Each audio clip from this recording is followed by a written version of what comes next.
Tindaklanjuti perintah Prabowo, Menkyu Purbaya Yudisadewa siapkan anggaran mobil maung yang akan dipakai para menteri.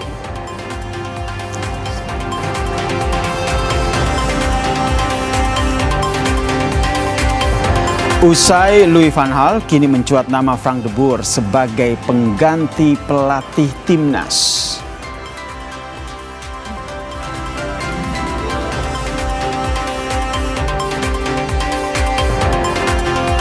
Di tengah gencatan senjata, 44 warga Gaza meninggal akibat serangan udara Israel di tengah gencatan senjata.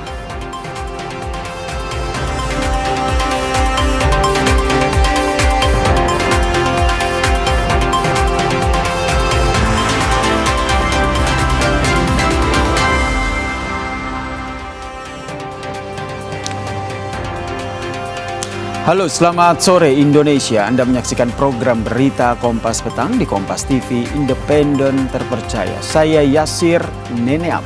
Saya Cindy Permadi, inilah Kompas Petang selengkapnya. Kami awali informasi pertama dari Klaten, Saudara. Hujan disertai puting beliung melanda Klaten dan sekitarnya. Akibatnya 19 rumah rusak.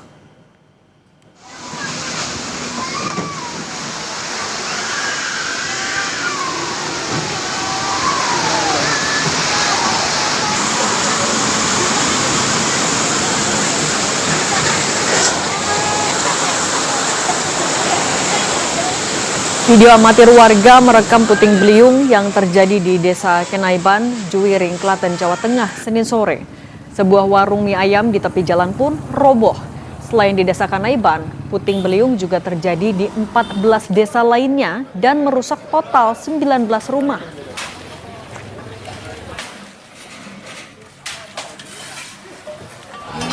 Dari kejadian tersebut, mereka sampaikan mengakibatkan kerusakan rumah. Ada 19 rumah rusak ringan, kemudian 1 rusak berat milik Ibu Sunarmi. Dan kondisi mungkin kemarin juga dia kejatuhan genteng, tapi hanya mengalami luka ringan, kemudian dibawa ke puskesmas dan rawat jalan. Saudara, evakuasi sopir yang mengalami kecelakaan tunggal di Purbalingga, Jawa Tengah berlangsung dramatis. Korban mengalami luka berat dan terjepit di dalam truk.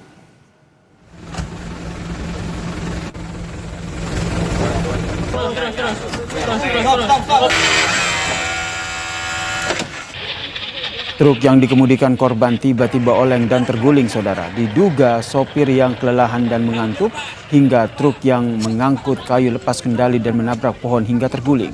Basarnas dibantu TNI Polri mengevakuasi korban dari dalam kabin truk. Karena luka yang cukup berat, korban dibawa ke Rumah Sakit Siaga Medika untuk mendapatkan penanganan medis.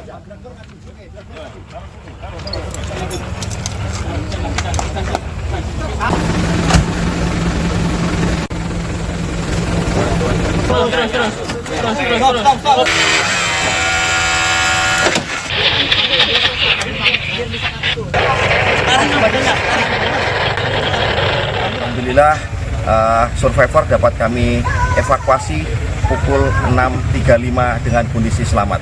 Selanjutnya survivor kami bawa ke Rumah Sakit Siaga Medika. Pertandingan sepak bola antar kabupaten di Goa, Sulawesi Selatan ricuh.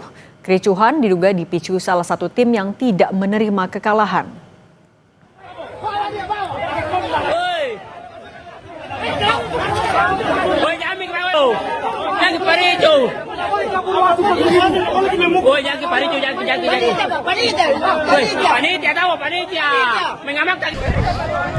Kericuhan terjadi antara penonton sepak bola dan wasit di tengah lapangan Syekh Yusuf, Goa, Sulawesi Selatan. Di tengah pertandingan antara tim Kabupaten Bulukumba melawan Kabupaten Pinrang, sejumlah penonton dari tim yang kalah tiba-tiba masuk ke lapangan dan mengejar wasit. 2 penonton yang diduga sebagai provokator ditangkap petugas. 1 tim dari Kabupaten Pinrang terpaksa didiskualifikasi karena dianggap sebagai penyebab kericuhan.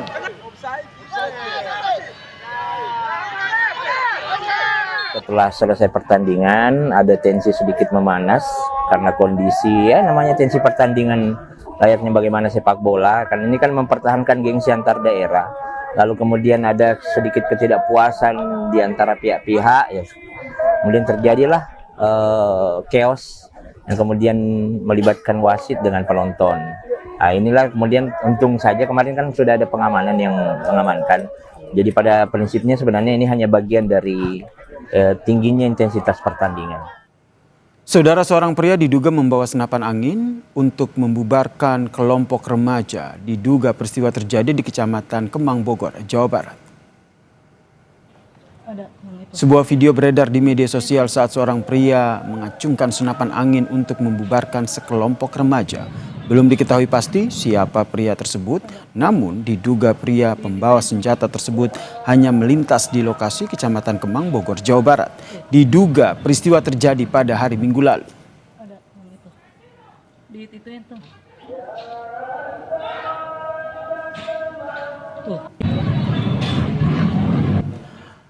Lalu siapa sebenarnya dan apa tujuan pria tersebut membawa senjata? Kita tanyakan kepada Kapolsek Kemang, Bogor, Kompol Taufik. Selamat petang, Pak Taufik.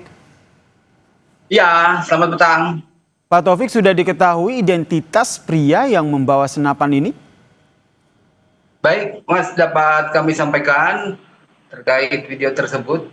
Jadi, pria tersebut yang membawa senapan angin itu merupakan pengguna jalan yang berpapasan dengan pemuda ataupun remaja yang terpantau hendak melaksanakan tawuran. Jadi pria tersebut memang selesai berkegiatan melaksanakan memburu burung dengan menggunakan senjata tersebut. Jadi tujuan pria tersebut untuk menghalau remaja yang atau membubarkan remaja yang melaksanakan tawuran. Demikian. Oke, tujuannya untuk menghalau remaja yang ingin tawuran, begitu ya. Identitasnya sudah diketahui pria ini, Pak Taufik? Masih kami dalami, Mas, untuk identitas yang bersangkutan. Demikian. Termasuk jenis senjata yang dia bawa, karena ini kan mungkin ada CCTV ataupun pendalaman yang dilakukan polisi sehingga sudah diketahui begitu jenis senjata yang digunakan?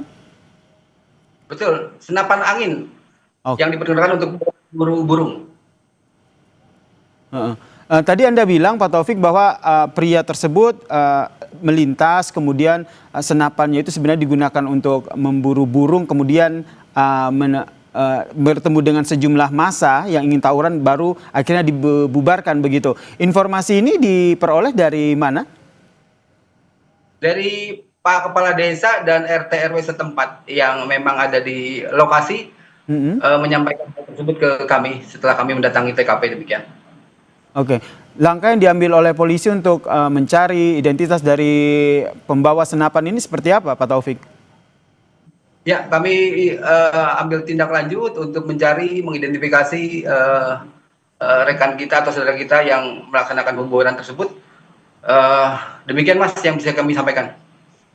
Kemudian Pak Taufik, ini kan informasi awal tujuannya adalah ingin membubarkan remaja yang ingin tawuran begitu. Nah, kalau membawa senjata senapan seperti yang tadi disampaikan, apakah bisa diproses hukum atau seperti apa nantinya? Untuk hal tersebut nanti kita akan lihat lebih lanjut. Apabila ada hal-hal yang berkaitan dengan hal tersebut, kami akan laksanakan.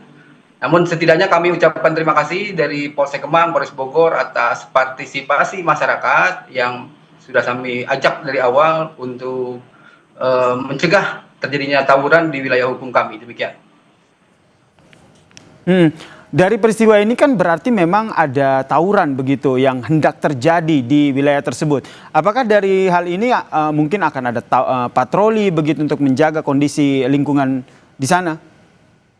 Betul, kami selalu melaksanakan patroli, terutama di jam-jam rawan untuk mengantisipasi hal tersebut, dan kami ajak seluruh stakeholder, baik dari tokoh masyarakat, kepala desa, dari pihak kecamatan, koramil, dan seluruh elemen, baik sekolahan dan yang lain-lain untuk bahu-membahu sama mencegah terjadinya tindak tawuran di wilayah hukum kami. Demikian. Memang di sana sering terjadi tawuran atau seperti apa, Pak? Tawuran tetap kita laksanakan langkah-langkah pencegahan dan alhamdulillah bisa terkendali sampai dengan saat ini. Oke, wilayah di sana itu kerap terjadi tawuran antar remaja atau bagaimana? Tidak Mas, hanya beberapa kali saja dan itu pun setelah kami adakan konsolidasi relatif aman untuk wilayah hukum kami demikian. Baik, berarti identitas pria yang membawa senjata yang berniat untuk membubarkan remaja yang ingin tawuran ini masih tengah dicari begitu ya, Pak Taufik ya? Ya. Baik, terima kasih Kapolsek Kemang Bogor, Kompol Taufik telah berbagi informasi bersama kami di Kompas Petang. Sama-sama Mas, terima kasih. Kompas Petang akan kembali dengan informasi 44 warga Gaza meninggal akibat serangan udara Israel di tengah gencatan senjata.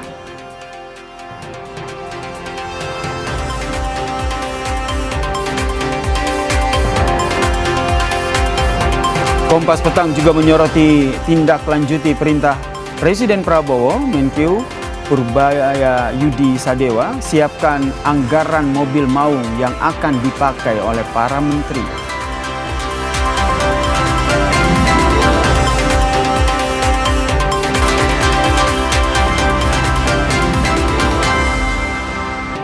Kami lanjutkan informasi di Kompas Petang, Saudara. Usai ditetapkan sebagai tersangka kasus dugaan pencemaran nama baik, selebgram Lisa Mariana meminta Bareskrim Polri untuk menjadwalkan ulang pemeriksaan terhadap dirinya.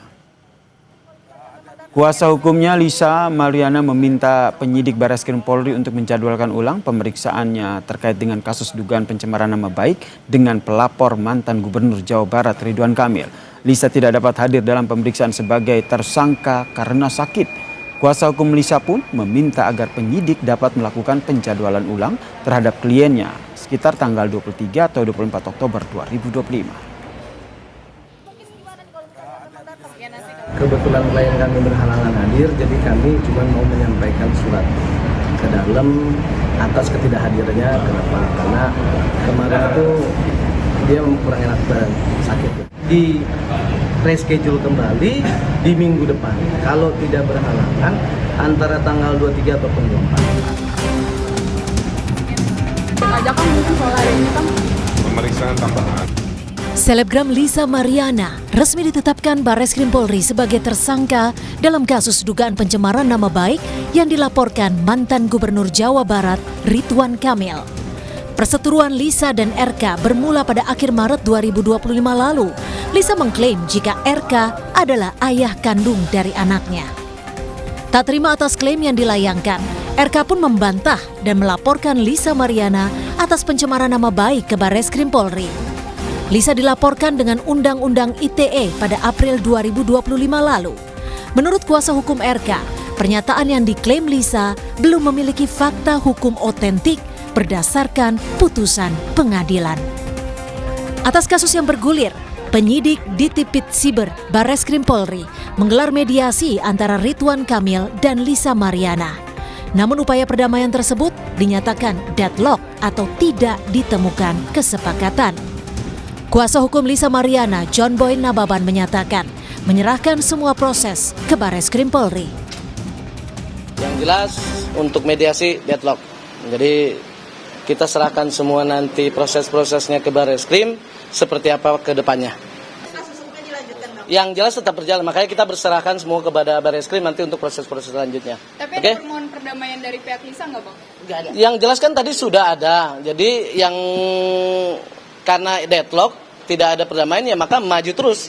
Jadi kita serahkan semua proses-proses ke Bareskrim, kita tinggal mengikuti sampai di mana final perkara ini, oke? Sebelumnya melalui kuasa hukumnya, Ridwan Kamil menegaskan memilih melanjutkan proses hukum kasus pencemaran nama baik yang telah dilaporkan ke Bareskrim Polri karena telah berdampak luar biasa terhadap Ridwan Kamil. Pak Ridwan Kamil sangat menghormati proses hukum yang sedang berlangsung dan sekali lagi kami sampaikan lebih memilih melanjutkan proses hukum ini sampai dengan selesai. Kenapa? Karena memang dampaknya sudah luar biasa terkait dengan adanya tindak pidana pencemaran nama baik. Lisa Mariana dan Ridwan Kamil terlibat saling lapor dan gugat. Sebelumnya selebgram Lisa Mariana juga melayangkan gugatan kepada Ridwan Kamil ke Pengadilan Negeri Bandung. Lisa menggugat RK membayar uang 16,6 miliar rupiah yang diklaim sebagai bentuk ganti rugi material dan imaterial. Tim Liputan, Kompas TV.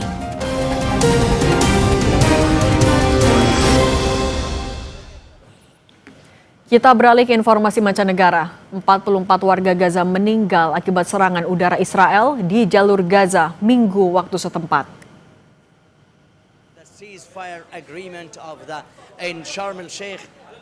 Sumber-sumber Palestina mengatakan pesawat Israel melancarkan serangan intensif di wilayah timur Rafah dan menambahkan bahwa sulit bagi kru ambulans untuk mencapai wilayah tersebut yang masih berada di bawah kendali Israel karena pemboman yang terus berlanjut. Serangan udara Israel di sebuah kafe di desa Al-Zawaida, Deir al-Balah, Gaza Tengah menyebabkan korban tewas dan luka-luka. Korban dibawa ke rumah sakit Al-Aqsa. Serangan terbaru Israel telah menghancurkan harapan warga Gaza soal kesepakatan gencatan senjata. هم يناقضون العهود فيريدون أن ينقضوا العهود ويعيدوا من جديد يعيدوا الكرة من جديد حتى يدخل المنطقة على صفيح ساخن حرب مستمرة واستنزاف دائم. نتنياهو يريد هيك حتى ينجو من المحاكم فهو لا يريد أن يوقف هذا، لكن نحن كشعب نريد أن نوقف الحرب، لا نريد عودة الحرب مرة ثانية. Pencarian jenazah sandera di Khan Younis, Gaza terus dilakukan di tengah meningkatnya ketegangan antara Hamas dan Israel, meski gencatan senjata berlaku. Dalam sepekan terakhir, Hamas telah menyerahkan 13 jenazah sandera Israel. Sayap bersenjata Hamas, Brigade Qassam memperingatkan bahwa eskalasi Israel dapat menghambat pencarian jenazah sandera. Di sisi lain, militer Israel melancarkan serangan ke Gaza Selatan di tengah berlangsungnya gencatan senjata. Serangan itu menewaskan sedikitnya 9 warga Palestina. Perdana Menteri Israel, Benjamin Netanyahu, memerintahkan respons tegas terhadap pelanggaran gencatan senjata.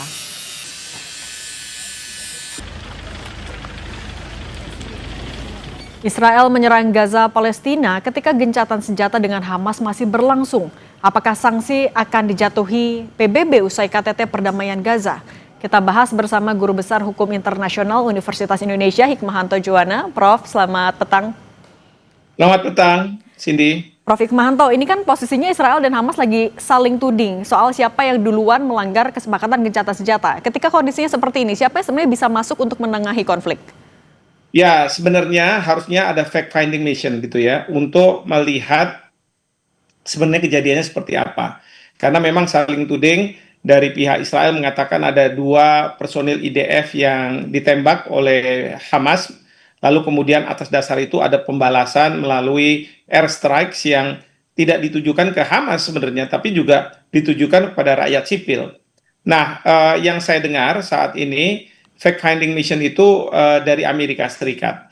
Jadi Steve Witkoff, utusan Presiden Trump di Timur Tengah, dan kemudian menantu dari Presiden Trump itu akan datang ke Gaza dan mencoba untuk mencari fakta-fakta yang terjadi begitu. Ini siapa yang memulai dan siapa yang harus disalahkan gitu ya. Tapi idenya adalah fact-finding mission ini untuk supaya gencatan senjata yang sekarang ini jadi sangat rapuh gitu ya. Bisa saja Hamas akan menyerang balik kepada Israel, dan demikian pula dari Israel akan menyerang balik kepada Hamas di Gaza yang tidak terbatas pada pejuang-pejuang Hamas, tetapi pada rakyat Palestina yang tidak berdosa. Oke, nah, ini yang harus dicegah. Prof, tapi kan tadi, AS akan mengirimkan utusannya untuk melihat kondisinya seperti apa. Tapi dengan sikap Trump yang sudah bilang kalau akan mempertimbangkan kasih lampu hijau untuk Israel melanjutkan operasi militer, kalau versi mereka Hamas ditemukan tidak menghormati kesepakatan gencatan senjata. Ini posisi yang sebenarnya netral nggak? Ya, menurut saya sih apa yang disampaikan Trump itu tidak netral, tapi justru merupakan ancaman seolah-olah dari pihak Hamas lah yang bersalah. Nah, memang yang saya kumpulkan dari berbagai media di luar negeri, ini permasalahan adalah ketika ada garis demarkasi ya, garis di mana sampai di posisi mana tentara IDF ini harus berada ya ketika mereka mundur. Nah, sayangnya peta itu kalau diterjemahkan ke dalam bentuk kenyataan, itu kisi-kisinya atau titik-titiknya di mana itu nggak jelas karena semua gedung-gedung di sana sudah runtuh. Jadi kita tidak tahu gitu ya posisinya di mana.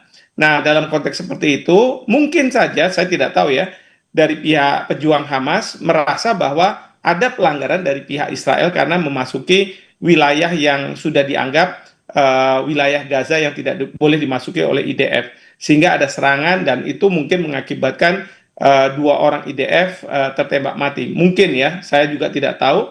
Tapi oleh Israel karena mereka mempunyai mungkin kompas yang lebih baik atau misalnya titik-titik yang menentukan gitu ya, satelit yang bisa menentukan secara baik. Ya tentu mereka merasa bahwa enggak, ini sebenarnya IDF tidak melakukan pelanggaran, justru mereka masih berada di titik yang sudah ditentukan tapi mendapat serangan, sehingga mereka melakukan serangan ke Hamas, tapi yang terkena adalah juga rakyat sipil, karena kalau pesawat udara yang melakukan serangan, persisi itu tidak bisa, ya harusnya serangan itu dilakukan katakanlah gitu ya oleh pasukan darat, tapi kan pasukan darat khawatir kalau mereka nanti akhirnya tertawan atau mungkin juga tertembak, sehingga yang paling memungkinkan adalah pesawat-pesawat tempur lah yang melakukan tembakan-tembakan seperti itu. Nah, kalau kayak gini Prof, berarti gimana dong nasib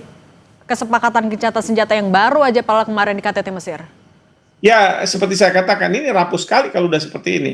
Artinya bisa saja kesepakatan yang sudah dibuat itu tidak berhasil. Karena apa? Karena mungkin Hamas melakukan serangan balasan ke Israel, dan Israel juga akan melakukan serangan balasan, dan tentunya Iran sebagai negara yang selama ini berada di belakang Hamas tidak bisa berdiam diri, tetapi juga mensuplai senjata untuk melakukan serangan ke Israel. Demikian juga Amerika Serikat, dia tidak akan berdiam diri dan kemudian akan mensuplai senjata juga ke Israel untuk kemudian terjadi perang.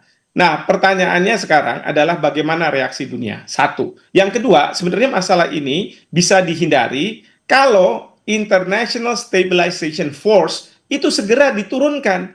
Nah, ini kan masalahnya kan masih belum sampai ke arah sana, ya. Karena harusnya kalau menurut saya, ini kan Hamas sudah memenuhi kesepakatannya, yaitu mengembalikan para sandera dari Israel, hidup maupun mati, ke Israel, dan itu sudah dilakukan. Lalu kemudian kesepakatan berikutnya adalah IDF harus mundur, dan kemudian bantuan-bantuan itu masuk. Nah, yang saya dengar kadang-kadang bantuan itu tersengal-sengal gitu ya, karena dari Israel ada juga upaya untuk memblokade bantuan-bantuan itu, padahal itu kan nggak boleh. Nah, jadi ini pentingnya ISF, International Stabilization Force, itu ada di situ untuk mengawal gencatan senjata yang sudah disepakati. Kalau tidak ya seperti ini.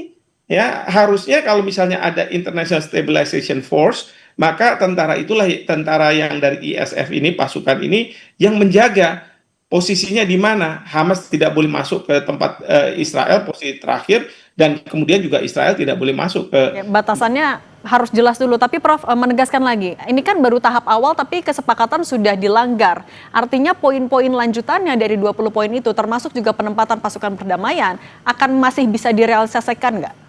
Sekali lagi, ini kan rapuh ya, bisa saja ini tidak bisa direalisasikan. Tapi ini semua bergantung pada posisi Amerika Serikat.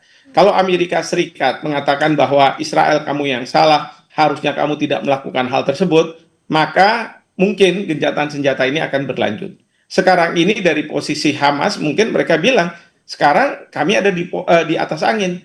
Tergantung dari pihak Israel ya atau Amerika Serikat yang harus dari pihak Israel salah, atau dari pihak Amerika Serikat minta Israel untuk mundur. Jangan lagi melakukan tindakan yang sama.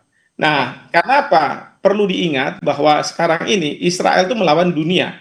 Karena ada 157 negara yang sudah mengakui, yang intinya adalah mereka tidak setuju dengan serangan-serangan yang dilakukan oleh Israel ke Gaza yang menyasar juga kepada penduduk sipil dari biasa Oke, seperti itu. sebenarnya sikap dunia sudah jelas ya kepada Israel.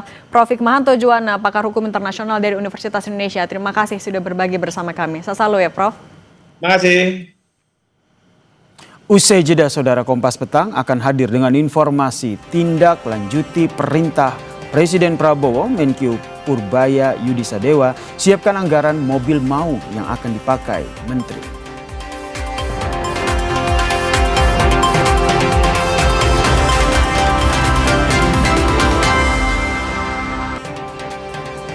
Presiden Prabowo Subianto akan mewajibkan menteri memakai maung pindad, kendaraan buatan dalam negeri. Mobil itu akan menjadi mobil dinas resmi nantinya. Prabowo meminta menterinya tidak lagi memakai mobil jenis lain ketika bertugas atau dipanggil ke istana. Prabowo mengatakan Indonesia perlu bangga karena bisa memproduksi kendaraan itu. Prabowo pun telah memakai mobil maung sejak dilantik menjadi presiden tahun lalu.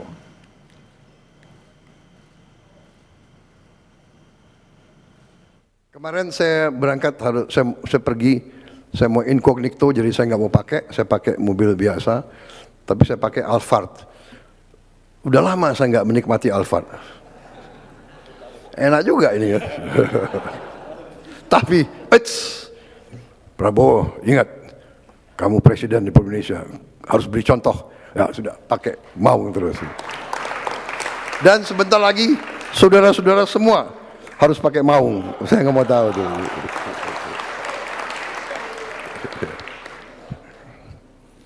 Yang mobil-mobil bagus pakai kalau libur saja. Ya pada saat saya nggak panggil kau, bolehlah kau pakai mobil itu.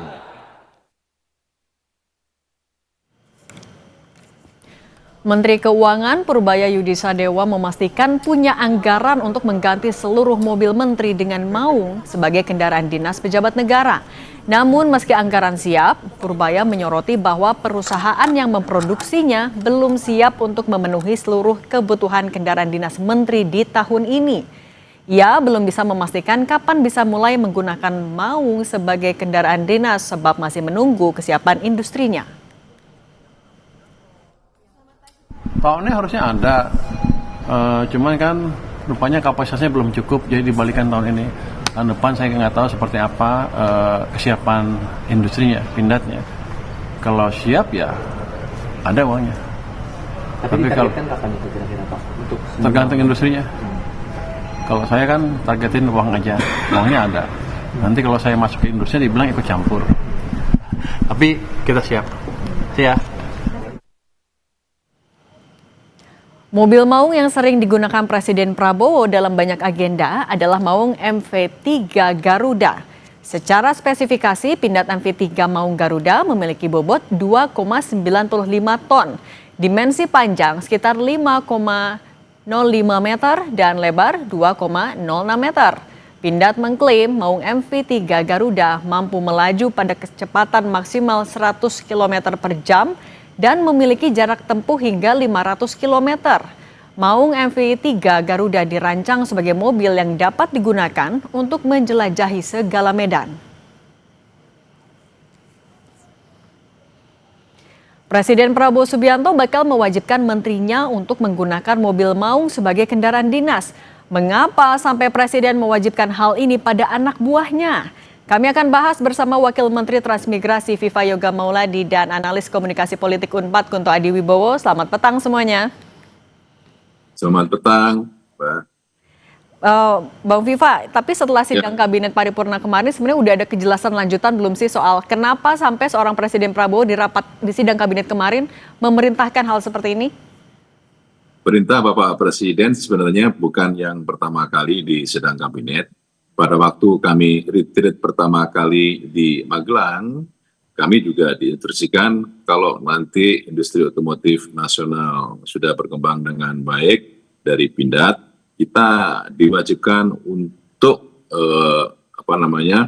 memakai mobil maung MV3 Garuda atau apa sejenisnya nanti, dan kita setuju karena ini adalah merupakan kebanggaan nasional bahwa Indonesia memiliki industri otomotif yang mandiri dan dari sisi teknologinya itu juga bisa bersaing dengan negara-negara lain. Ini menunjukkan rasa kebanggaan, nasionalisme bahwa industri otomotif Indonesia yang sejak beberapa puluh tahun lalu selalu ingin dibangun tetapi belum juga selesai, mulai dari mobil Malio, kemudian mobil Timor, dan sekarang kita menginginkan Bapak Presiden menginginkan mobil Maung itu sebenarnya bukan hanya dipakai oleh anggota kabinet, tapi juga nanti kalau sudah dikembangkan akan dipakai oleh kepala daerah, gubernur, bupati, wali kota. Itu yang menjadi instruksi dari Bapak Presiden pada waktu kami sedang melakukan retreat. Dan kami sambut dengan penuh haru dan kita akan setuju bahwa sebenarnya sudah waktunya pemikiran, ide, gagasan dari Bapak Presiden Prabowo itu harus diseriusi oleh seluruh komponen bangsa bahwa untuk membuat otomotif industri di Indonesia itu bukannya kita tidak bisa, tapi kita memang harus lebih serius lagi. Buktinya sudah ada Maung MV3 Garuda dan nanti ke depannya juga akan bisa dikembangkan dengan jenis-jenis mobil yang lainnya. Karena menurut saya dari sisi penguasaan teknologi, kemudian dari sumber daya manusianya, Indonesia tidak kalah hebatnya dengan negara-negara yang lain. Oke, kalau dari Mas Kunto, sebenarnya Anda mencermati instruksi ini sampai disampaikan oleh Presiden Prabowo Subianto, tujuannya apa? Memang hanya karena ya ini adalah bentuk bangga kepada produk dalam negeri atau ada maksud lain? Ya, kalau menurut saya wajar saja ya Mbak ya, bahwa Presiden kemudian mempromosikan mobil yang hasil karya anak Indonesia gitu. Jadi menurut saya ini sesuatu yang harus didorong bahwa penggunaan mobil karya Indonesia, lalu kemudian bangga untuk menggunakan produk-produk Indonesia itu sesuatu yang memang harus didorong dan dicontohkan itu melalui teladan dari elit-elit politik, termasuk dari Presiden dan Menteri-Menteri. Tapi kemudian salah satu yang juga penting adalah ada pesan jangan bermewah-mewah gitu dalam pidato Pak Presiden kemarin bahwa ya ini menggunakan Maung seakan-akan ya haruslah kita berempati dengan warga gitu, jangan menggunakan mobil yang sangat mewah untuk dinas sehari-hari, gunakan Maung produk dalam negeri. Jadi paling tidak dua pesan itu. Dan tadi menambahkan dari Pak Wamen bahwa ini mungkin juga satu dorongan awal untuk punya produksi mobil dalam negeri yang menurut saya harusnya kemudian disusul dengan penyusunan peta jalan sehingga kita bisa tahu dalam berapa tahun kemudian Indonesia bisa punya produk mobil dalam negeri yang bisa kita banggakan. Gitu. Mas Kunto, tapi kalau salah satu pesan keseragaman ini adalah untuk tidak bermewah-mewah, apakah itu adalah pesan yang akan dengan mudah bisa ditangkap publik ketika sudah diterapkan? Ya, menurut saya tinggal kemudian diulang lagi pesannya, lalu kemudian digarisbawahi kan sekarang para pejabat di DPR juga sudah semakin jarang yang pakai mobil mewah ya Mbak ya sejak demonstrasi besar-besaran akhir Agustus kemarin gitu. Bahkan ketua DPR saja juga pakai mobil yang sebenarnya nggak mewah-mewah banget itu, mobil-mobil yang biasa di kelas menengah. Jadi menurut saya pesan ini akibat dari ini respon dari protes publik yang berkembang di akhir Agustus awal September kemarin gitu kan, dan Pak Prabowo menurut saya meresponnya dengan sangat baik dengan pesan bahwa jangan bermewah-mewah itu. Kalau dari Bang Pipa sendiri sudah pernah coba naik mengendarai mobil Maung belum? Saya belum pernah naik. Tapi ini satu respon yang sangat bagus untuk dunia otomotif nasional, karena saya baca ternyata untuk mobil impor itu setiap tahun selalu mengalami kenaikan kuantitinya.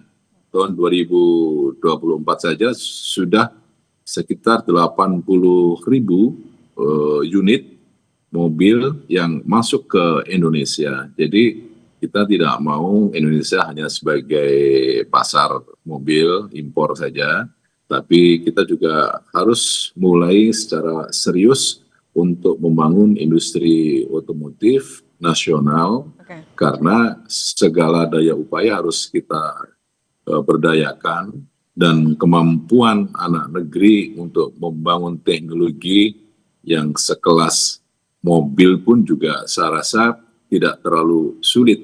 Tinggal nanti dari seluruh komponen yang ada yang berkaitan dengan dunia otomotif itu juga harus satu persepsi, satu pemikiran bahwa dunia otomotif nasional sudah harus digerakkan, sudah harus dibangun secara serius, dan itu bisa memiliki trickle down effect buat peningkatan lapangan pekerjaan, buat pengembangan teknologi, dan lain-lain yang saya rasa akan dapat meningkatkan pertumbuhan ekonomi nasional. Oke, nah kalau dari Mas Kunto mau memastikan lagi juga soal keseragaman, kemudian juga kan ini pada dasarnya mobil Maung adalah mobil taktis ya, kalau tadi kita lihat dari spesifikasinya. Kalau melihat dari ini saja sebenarnya apakah juga akan ada kesan militeristik yang masih terjaga juga oleh Pak Presiden atau gimana Mas Kunto melihatnya? Ya, memang dengan latar belakang Pak Presiden dari militer ini sering memasukkan disiplin ala militer ke dalam pemerintahannya. Contohnya ya retret yang di awal pemerintahannya itu kan khas militer, lalu kemudian melibatkan bentuk-bentuk disiplin militer, bahkan melibatkan militer secara langsung dalam program-program prioritas beliau seperti MBG atau swasembada pangan gitu. Dan ini akhirnya juga penyeragaman ini masuk ke wilayah kabinet gitu kan dengan menggunakan mobilnya. Saya pikir ini yang harus kita cermati bersama, jangan sampai kemudian bentuk-bentuk penyeragaman ini menjadi salah satu indikator ke fasisme atau bahkan otoritarianisme. Jadi menurut saya selama memang pesannya adalah jangan bermewah-mewah, lalu kemudian bangga dengan produksi Indonesia, dan sekali lagi ini mungkin jawaban bagi kegagalan proyek-proyek mobil nasional yang selama ini sudah ada dari Timor, lalu kemudian SMK, dan sekarang Maung. Mungkin ini mungkin bisa didorong ke sana framingnya Mbak, tidak hanya ke soal penyeragaman gitu.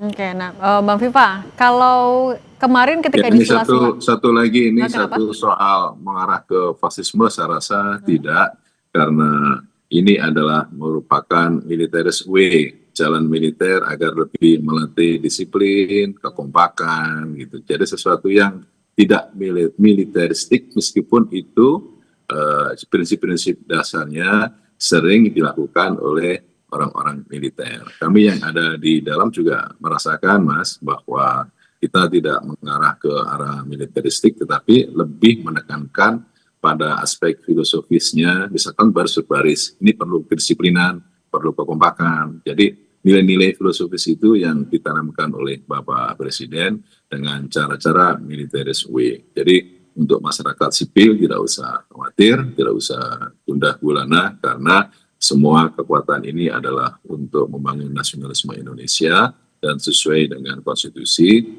Kalau mengarah ke fasisme itu, terlalu jauh banget itu. Berarti untuk kekompakan, salah satunya untuk itu juga, kekompakan juga Bang Viva?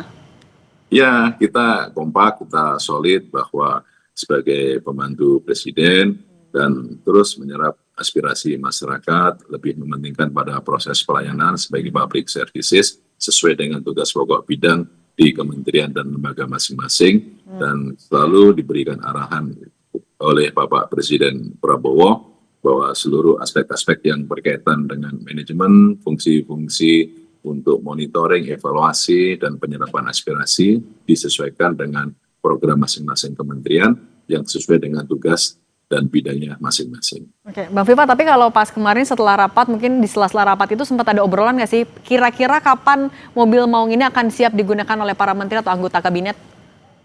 Ya, itu tergantung kepada Pindad untuk bisa melakukan eskalasi. Kalau kemudian dari perusahaan Pindad itu bisa mempercepat, ya saya rasa proses untuk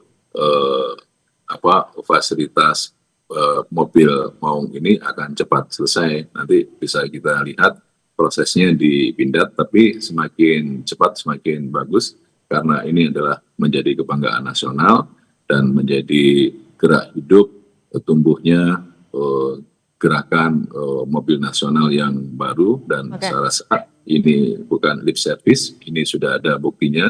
Bapak Presiden selalu menggunakan mobil maung dan tinggal diamplifikasi untuk bisa disuntikan dananya, kemudian penggunaan teknologi dan manajemennya bisa diperluas lagi sehingga proses untuk membangun, menambah jumlah unit mobil maung ini bisa semakin cepat. Tapi Bang Viva, ini mau konfirmasi dulu, ini tuh nanti hanya untuk menteri atau wakil menteri, kepala badan, staf khusus, penasehat khusus, semua dapat juga? Nah, itu tergantung kepada produksi dari Pindad ada berapa. Tapi kalau arahan yang Anda terjemahkan, kalau anggota kabinet itu apakah semuanya atau sejauh ini baru menteri kepala lembaga aja? Ya, kemarin arahan Bapak Presiden itu kementerian, ya, menteri, wakil menteri, kepala badan, dan malah di retreat itu juga dengan gubernur, wali kota, bupati juga akan kalau sudah menjadi produksi nasional akan memakai mobil maung. Oke.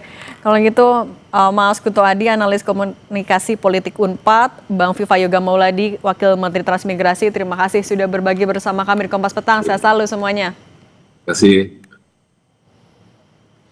Saudara, usai Van Hal, kini mencuat nama Frank de Boer sebagai pengganti pelatih timnas. Kami akan hadirkan diskusinya sesaat lagi bersama Yasir Nenek Ama.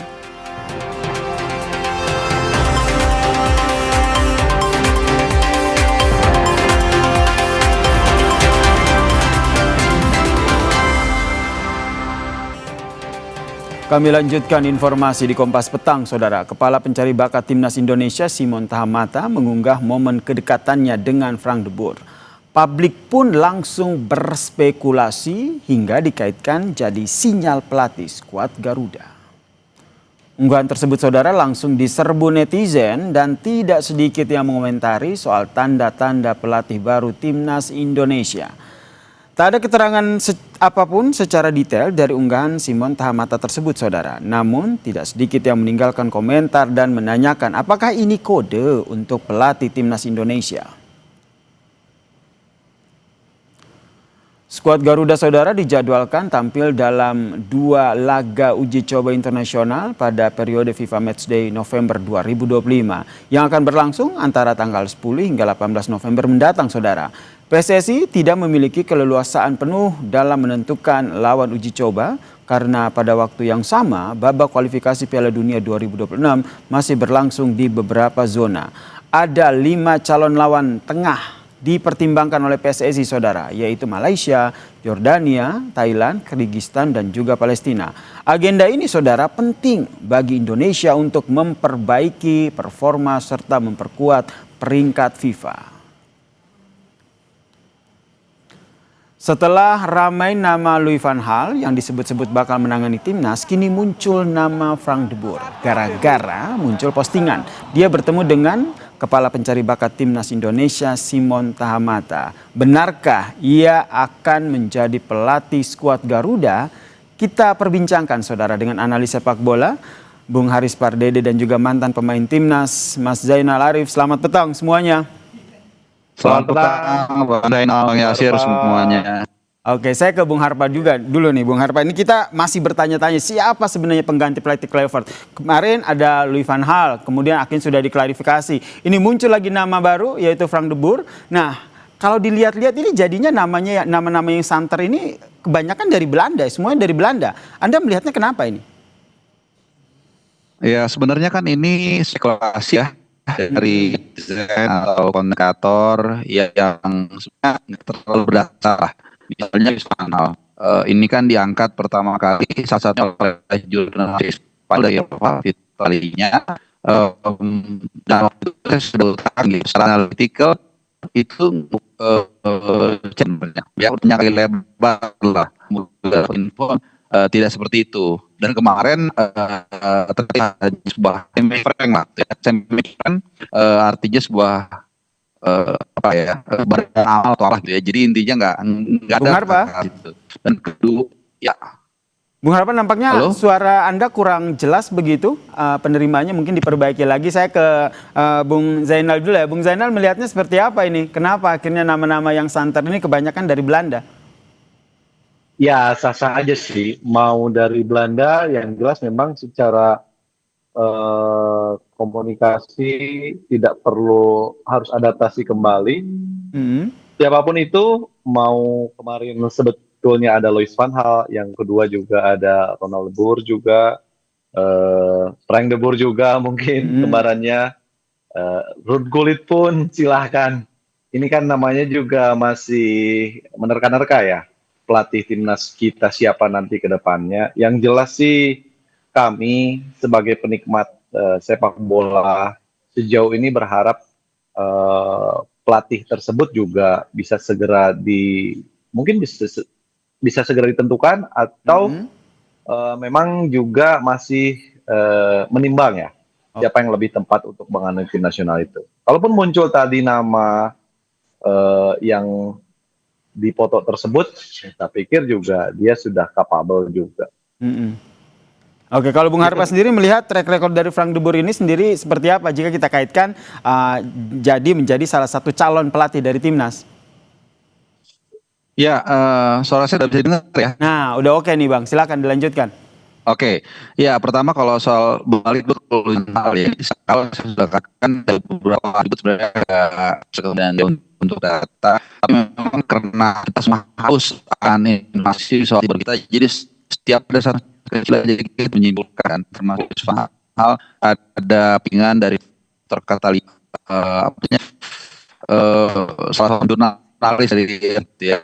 Nah kemudian yang kedua juga sempat membuat nama Frank de Boer. Ini kan gara-gara postingan Om Sibuan Tahamad dia. Jadi setiap hasilit itu kita jangan nih gitu. Tapi again ya, kalau kita lihat sepertinya ya, kalau pendapat saya ini kita sedikit ramai dengan ketika latihan asal Belanda. Kita lihat bagaimana yang tadinya dikatakan kesamaan bahasa, kesamaan ternyata gagal juga. Terakhir adanya tekstur yang agak cukup menyakitkan. Ya, bahwa kita tidak logis bla bla bla gitu. Jadi mungkin bukan kita merepresentasi mengeneralis ya bahwa Belanda itu seperti apa. Cuman mungkin ini satu pertimbangan dalam kita benar harus memilih bukan hanya dari permukaannya saja, bukan dari nama besar, tapi dari kecakapan tim nasional kita. Oke, Bung Zainal melihatnya seperti apa nih kalau seandainya nanti pelatih untuk timnas kita ini lagi-lagi dari Belanda? Ya, sejauh ini kalau memang memberikan impact yang sangat positif, kenapa tidak gitu? Karena kita kan berharap kemajuan timnas kita ini yang sekarang sedang hangat-hangatnya ini bisa bisa di-upgrade kembali dengan pelatih yang nanti akan menangani tim nasional itu sendiri. Saya pikir ini simpel sih. Kalaupun misalkan pelatihnya sama satu rumpun, itu lebih memudahkan ya. Tapi kalaupun memang tidak, saya pikir juga penerjemah nanti bisa mengaplikasikan itu kepada para pemain yang terjelas bagaimana sih si pelatih tersebut sudah paham ketika kegagalan kemarin bisa merubah secara mentality para pemain di pertandingan selanjutnya. Anda melihat ini dari semua nama yang muncul, menurut Anda yang paling cocok ini siapa begitu? Sudah bisa berani sebut nama nggak? Atau wah ini kita based on kriteria dulu deh? Iya, ini kan masih rumor. Jadi siapapun, nama-nama yang muncul juga ini nama-nama yang punya kapasitas yang sangat tidak harus diragukan lagi ya. Jadi buat saya sih siapapun pelatihnya, yang terpenting dia bisa memberikan impact yang sangat positif bagi perkembangan tim nasional itu sendiri. Buat saya sih sah-sah aja. Jadi siapapun itu gitu, termasuk tadi para pelatih yang secara nama juga sudah populer, secara kualitas kemampuan melatihnya juga sudah tidak diragukan lagi, dan bahkan dia sebagai mantan pemain juga sukses ya. Jadi ini sesuatu hal yang mesti dipertimbangkan kali ya. Tapi dengan catatan saya belum bisa menyebut siapa namanya gitu kan. Jadi kalau kita lihat pelatih kan tidak hanya tadi ada yang namanya mencuat, ada Louis van Gaal, Frank de Boer, tapi kan pelatih-pelatih liga kita juga tak kalah punya kompeten ya untuk menjadi calon kuat pelatih timnas. Anda sependapat? Ya, pelatih-pelatih liga kita ya betul. Tetapi pertanyaan ini juga mesti ditanyakan juga sama pengurus PSSI, bukan kepada kami ya, Bung Harpa. Makanya saya minta pendapatnya nih. Kalaupun dari PSSI, ya, kalaupun dari kami itu bisa dikombain dari para pengurus itu sendiri gitu. Yang jelas pelatih-pelatih yang ada di kita juga punya kualitas yang sangat baik. Tetapi apakah si klub tersebut juga bisa memberikan pelatihnya untuk menangani tim nasional? Kan itu pertanyaannya. Oke, saya ke Bung Harpa. Bung Harpa, kita sedikit main menganalisa sedikit lah. Ini kenapa akhirnya ada postingan dengan Frank de Boer ini. Apakah ini Anda melihat tanda-tanda bahwa memang wah ini sudah mulai menjaring pelatih-pelatih untuk timnas yang tengah dilakukan?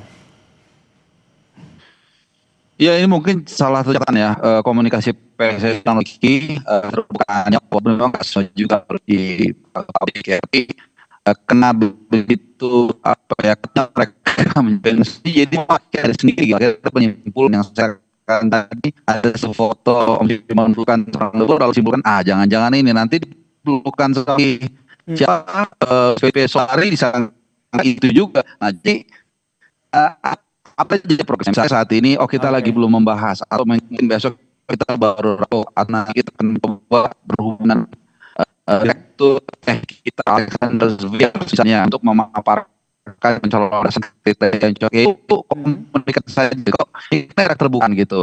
Walaupun mungkin dalam perburuannya biasa saja mereka akan tapi kan ya paling nggak update situasi terakhir seperti apa. Karena sendiri kan Pak Ketum juga sudah menjanjikan katanya 2 hari, tapi kita tunggu udah masuk ke hari ke-5, ke-6 belum ada juga. Jadi ya, dan lagi loh, 10 hari akan memulai internasional bulan November. Jadi harus cepat buru-buru, tapi juga nggak bisa terlalu lama. Nah ini, nggak bisa buru-buru, tapi nggak bisa juga terlalu lama nih. Sebagai mantan pemain timnas, Bung Zainal, Anda melihatnya ini pertimbangannya ini nanti akan seperti apa? Karena di depan ada FIFA Matchday, kemudian ada AFF, kemudian ada Piala Asia. Baiknya segera ditentukan atau jangan buru-buru, kita tidak mau mengulangi kesalahan yang sama. Iya, kalau berbicara nahkoda ya kita tetap harus ada nahkodanya. Ya, kalau bisa secepat mungkin kenapa tidak kan? Karena ini berbicaranya masalah tim nasional, ini masalah kehormatan.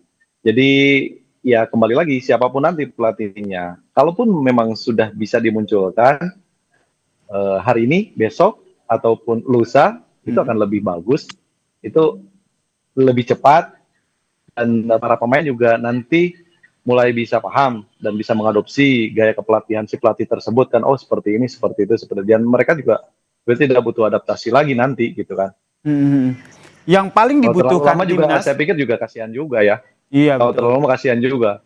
Karena yang disampaikan tadi oleh Bung Harpa juga bahwa kita ada FIFA Matchday dan ini juga menjadi tolak ukur ya buat para pemain seperti apa nanti gitu kan. Oke, yang paling dibutuhkan oleh timnas saat ini sosok seperti apa pelatih menurut Anda, Bung Zainal?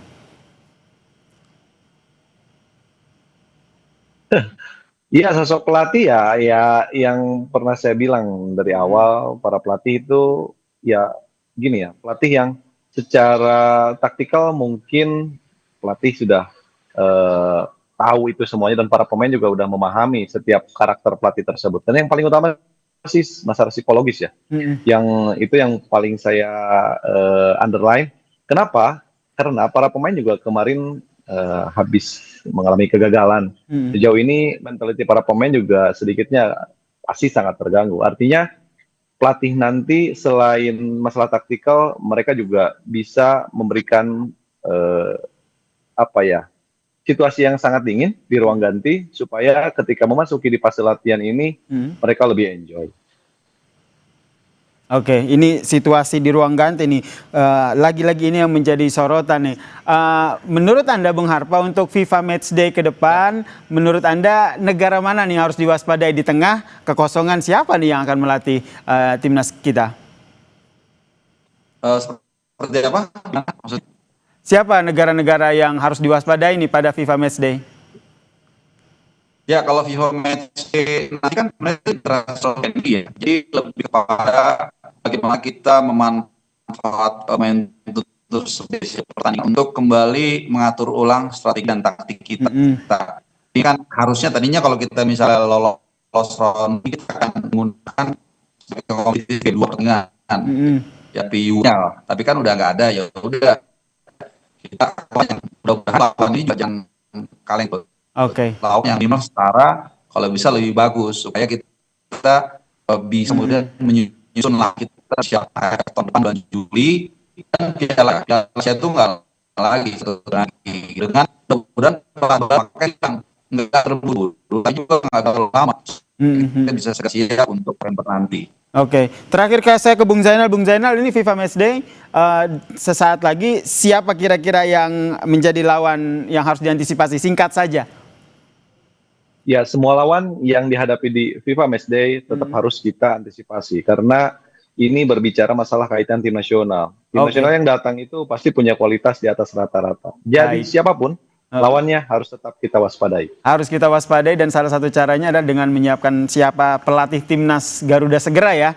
Ini yang masih menjadi tanda tanya bersama, ini yang masih kita tunggu apa keputusan dari PSSI. Terima kasih Bung Harpa, terima kasih Bung Zainal telah bergabung bersama kami di Kompas Petang. Salam sehat. Sama-sama. Usai jeda saudara, Kompas Petang akan hadir dengan informasi Menteri Sosial Saifullah Yusuf menyatakan saat ini masih melakukan verifikasi data bagi penerima manfaat bantuan langsung tunai atau BLT Kesra yang dibagikan melalui PT Pos Indonesia.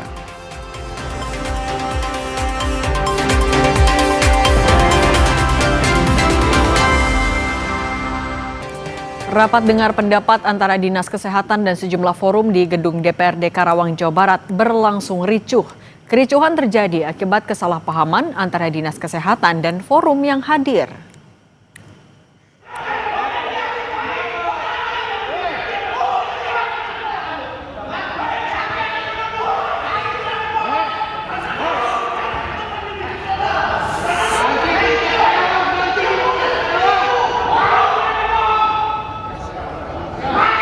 Peserta rapat yang berasal dari sejumlah forum tiba-tiba menghampiri meja Kepala Dinas Kesehatan Kabupaten Karawang dan terus meneriakkan makian.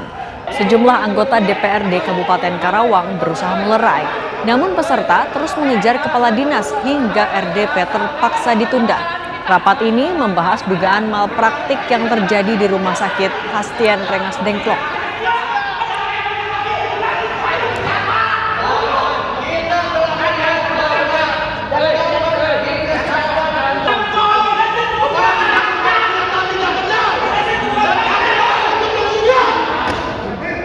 Kepala Dinas sudah pernah statement di media ada indikasi tidak ada ditemukan indikasi malpraktek, baru menyampaikan seperti itu, sehingga ada mispersepsi ya, miskomunikasi antara pemohon dengan pihak Dinas Kesehatan karena pada hari ini tidak bisa menghadirkan laporan audit investigasi, sehingga kami Komisi 4 DPRD Kabupaten Karawang memutuskan untuk dipending sampai nanti Dinas Kesehatan bisa memberikan laporan tentang audit investigasi. Komite Medik sudah mengadakan audit hari tanggal 14 mengeluarkan secara umum prosedural sesuai dengan prosedural, baik terutama di indikasi maupun operasi. Cuman terus terang kelemahan tadi kita juga tadi bahas secara umum, yang kurang atau minim atau perlu diperbaiki adalah masalah komunikasi di inform konsen maupun pasien setelah pulang. Saudara Menteri Sosial Saifullah Yusuf menyatakan saat ini masih melakukan verifikasi data bagi penerima manfaat bantuan langsung tunai BLT Kesra yang dibagikan melalui PT Pos Indonesia.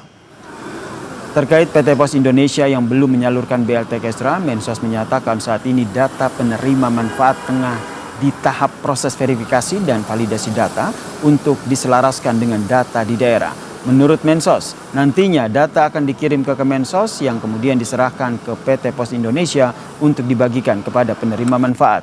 Mensos bilang, dalam 2 hari penyaluran BLT, setidaknya ada 8 juta orang sudah menerima manfaat BLT melalui Bank Himbara.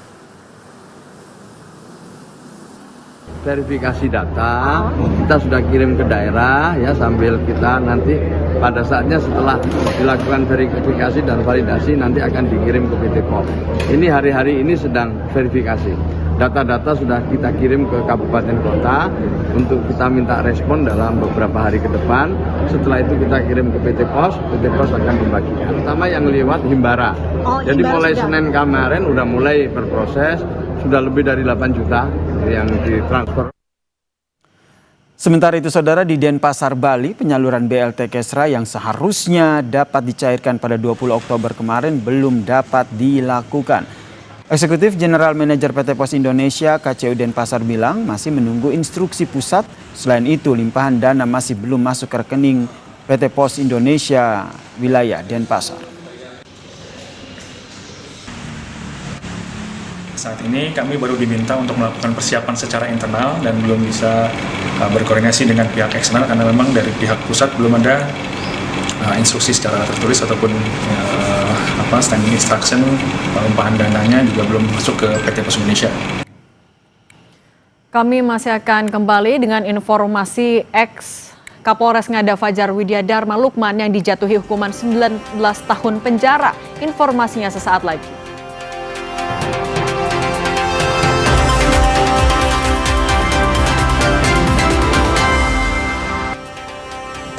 Terima kasih Anda masih menyaksikan Kompas Petang, Saudara. Kapolres Ngada Fajar Widya Dharma Lukman dijatuhi hukuman 19 tahun penjara oleh Majelis Hakim Pengadilan Negeri Kelas 1 Kupang. Fajar terjerat kasus kekerasan seksual terhadap 3 anak di bawah umur dan juga pengunggahan video asusilanya bersama dengan anak di situs porno Australia. Hakim menjatuhkan vonis 19 tahun penjara dan denda 5 miliar rupiah. Subsidiar 1 tahun penjara terhadap Kapolres Ngada Fajar Widya Dharma Lukman. Selain itu, Saudara, Fajar diwajibkan membayar restitusi bagi 3 korban anak di bawah umur. Dalam putusannya, hakim menilai Fajar terbukti melanggar Undang-Undang Perlindungan Anak karena melakukan kekerasan seksual terhadap 3 anak yang masih di bawah umur. Atas putusan ini, Saudara, Fajar bersama kuasa hukumnya meminta waktu untuk pikir-pikir sebelum memutuskan untuk menerima putusan hakim atau melakukan upaya banding. Rasa meyakinkan dan salah melakukan tindak pidana sengaja melakukan pengurusan dan atau menuju anak melakukan perkosaan dengannya beberapa kali dan dengan sengaja dan tanpa hak mendistribusikan informasi elektronik atau dokumen elektronik yang memiliki muatan yang melanggar kesusilaan secara sebagaimana dakwaan kumulatif 1 adalah pertama dan dakwaan kumulatif kedua penuntut umum. 2. Jatuhkan pidana kepada terdakwa oleh karena itu pidana penjara selama 19 tahun dan pidana denda sejumlah 5 miliar rupiah. Tentuan apabila pidana denda tersebut tidak dibayar, maka diganti dengan pidana kurungan selama 1 tahun dan 4 bulan. Informasi lain, evakuasi sopir yang mengalami kecelakaan tunggal di Purbalingga, Jawa Tengah berlangsung dramatis. Korban mengalami luka berat dan terjepit di dalam truk.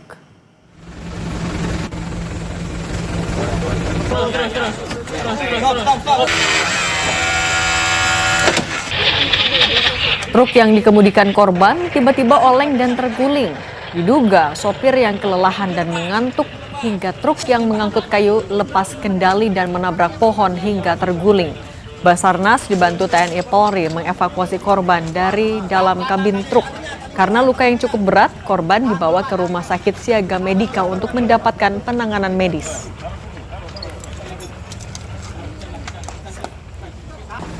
Alhamdulillah survivor dapat kami evakuasi pukul 6.35 dengan kondisi selamat. Selanjutnya survivor kami bawa ke Rumah Sakit Siaga Medika. Usai jeda di Kompas Petang, Saudara, kami hadirkan informasi hujan disertai dengan puting beliung di Klaten, Jawa Tengah merusak 19 rumah.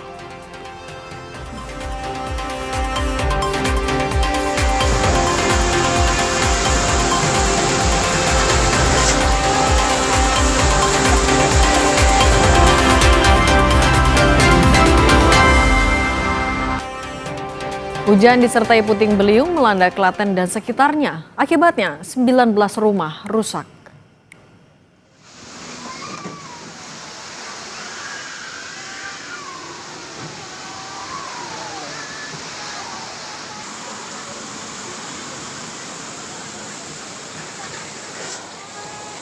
Video amatir warga merekam puting beliung yang terjadi di Desa Kenaiban, Juwering, Klaten, Jawa Tengah, Senin sore. Sebuah warung mie ayam di tepi jalan pun roboh. Selain di Desa Kenaiban, puting beliung juga terjadi di 14 desa lainnya dan merusak total 19 rumah.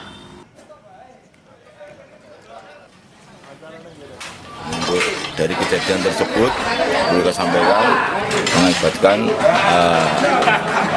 kerusakan rumah. Ada 19 rumah rusak ringan, kemudian 1 rusak berat milik Ibu Sunarmi. Dan kondisi mungkin kemarin juga dia kejatuhan genteng, tapi hanya mengalami luka ringan, kemudian dibawa ke puskesmas dan rawat jalan. Saudara, pertandingan sepak bola antar kabupaten di Goa, Sulawesi Selatan ricuh. Kericuhan diduga dipicu salah satu tim yang tidak terima kekalahan.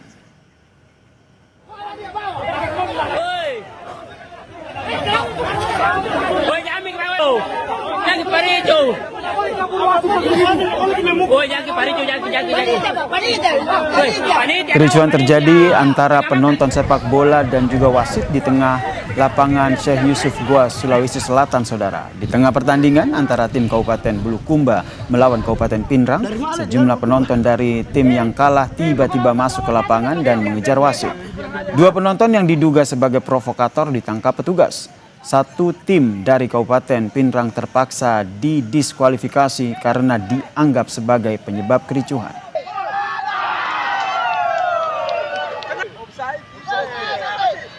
Setelah selesai pertandingan, ada tensi sedikit memanas karena kondisi namanya tensi pertandingan layaknya bagaimana sepak bola. Kan ini kan mempertahankan gengsi antar daerah. Lalu kemudian ada sedikit ketidakpuasan di antara pihak-pihak. Ya.